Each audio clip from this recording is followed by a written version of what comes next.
Mike with KMI TV, and we're going to talk a little Star Wars Old Republic with Cory Butler. He's a producer for the game. Cory, tell me a little about where we are with the Old Republic here. Sure. We're a couple of months away from launch, so we're getting fired up and getting ready. Today we brought in some hands-on demo for all 8 classes if you want to check out the Origin world. And then we're doing PvP as well. So we have 2 war zones available for hands-on today, the Alderaan Civil War and Huttball, which is my personal favorite war zone. So why don't you tell me a little bit about the different types of classes? What do we have here?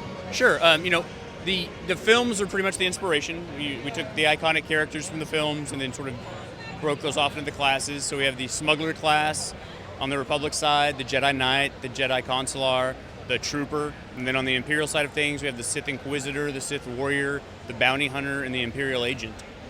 Okay, now I know that everybody wants to be a Jedi or a Sith. How do you balance out the other ones to draw people maybe into being a smuggler or an agent if they weren't already? Well, each class has its own unique storyline. So, and it's actually surprising that there are lots of people out there that want to fulfill that Han Solo fantasy or their Boba Fett fantasy, or, they wanted to be one of the troopers in the masses. And, all of those characters are set up to be heroic. And, any class you play in our game, you're going to be the hero. I mean, we have this action-packed Star Wars visceral combat that you're going to be taking part in, and pushing your story along. So, and it's been interesting in testing. We've discovered, there may be a rush at the beginning for the Jedi and Sith classes, but then after a few days or a week, the class distribution really starts to even out, and we see that, it's pretty even across the board. Now, as I understand, there's voice acting for all the different missions in the game for all the classes. What kind of an undertaking is that? It's an enormous undertaking. I mean, this is the first fully voiced MMO ever made, and it's a huge game. There's a lot of content, hundreds of hours of content, and it's every player class, male and female, has a unique voice actor, top notch. Some of the best names in the business, and every NPC, like you said, that you encounter is going to be fully voiced, and it really does a lot for the immersion of the game. I mean, you're immediately sucked in from your very first opening dialogue sequence all the way to max level. I mean, it's a huge undertaking, but it's been incredible for the storytelling experience.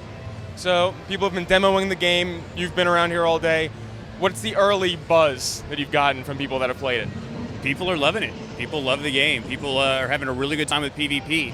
They came into it not knowing a whole lot of how we were approaching PvP, and they've all been pleasantly surprised with our approach. What is your favorite part about the game so far? Man, so that's a really, really hard question to answer. If you can narrow it down to even just one first thing that comes to mind. Story is obviously the big hit. That's, to me, I'm a story nerd anyway. I love it. It allows me to fulfill my personal Star Wars fantasy. It's like I'm in my own Star Wars movie. So that's an easy one to say. Space combat is really fun. Like when I'm on my lunch break, I can jump in, fly my ship around, blow some stuff up, dodge some asteroids. So, I mean, there's so many parts of the game that are great. It's a really hard question to answer. Well, fair enough. In my opinion, these are the real prequels. Cool, thank you. All right, so when is it coming out? 12/20. So December 20th this year, worldwide, global release date. Star Wars Old Republic. Can't wait. Check it out.